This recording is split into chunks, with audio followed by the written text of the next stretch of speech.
నమస్తే, welcome to RP7 TV news. తమ సమస్యలను పరిష్కరించాలని కోరుతూ తాము ఎన్నో ధర్నాలు చేసినప్పటికీ కార్మికుల సమస్యలను ప్రభుత్వం పట్టించుకున్న పాపన పోలేదని ఏఐటీయూసీ రాజన్న సిరిసిల్ల జిల్లా శాఖ ప్రధాన కార్యదర్శి కడారి రాము విమర్శించారు.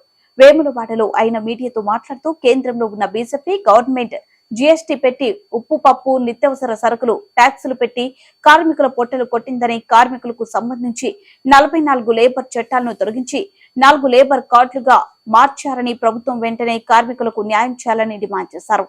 జిల్లా వేములవాడలో ఈరోజు ప్రధానంగా చూసుకున్నటువంటి అడ్డాల మీద 10 గంటలైనా కూడా కూలి దొరకలేని పరిస్థితి ఉన్నది. అడ్డాల మీద మేము గతంలో కూడా గత ప్రభుత్వానికి ఎన్నో దరఖాస్తులు పెట్టి ఇలా ఉపాధి లేదు, కార్మికులకు వలస కార్మికులు వచ్చి స్థానికంగా ఉన్న కార్మికులకు ఉపాధి కరువైందని కూడా చెప్పడం జరిగింది. ఇలా అడ్డాల మీద తాగునీటి సౌకర్యం సల్వేంద్రం ఎండలు కొడుతూ ఉన్నాయి. ఇలా కార్మికులు వస్తే సల్వేంద్రం లేని పరిస్థితి. అదేవిధంగా ఇలా ఉసుక కోసం చూసుకుంటే ఊళ్ళే వాగు పక్కనే, కానీ ఊళ్ళే ఉసుకరాని పరిస్థితి. మేము ఒకటే చెప్తా ఉన్నాం, ప్రధానంగా ఎంఆర్ఓ గారు ఇలా ప్రతిరోజు కూడా ఉసుక పర్మిషన్ ఇవ్వాలి. ఉసుక ట్రాక్టర్లకు ఇలా కూలీలు అనేది అడ్డాల మీదకి వచ్చి మరిపోవడం జరుగుతూ ఉంది.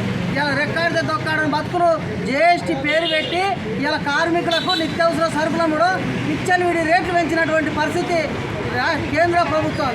ఇలా ప్రధానంగా మేము ఈ రాష్ట్ర ప్రభుత్వం కొత్తగా ఏర్పడ్డ కాంగ్రెస్ ప్రభుత్వాన్ని కోరేది ఏంటంటే, స్థానికంగా ఉన్న కార్మికులకు ఉపాధి కల్పించాలి.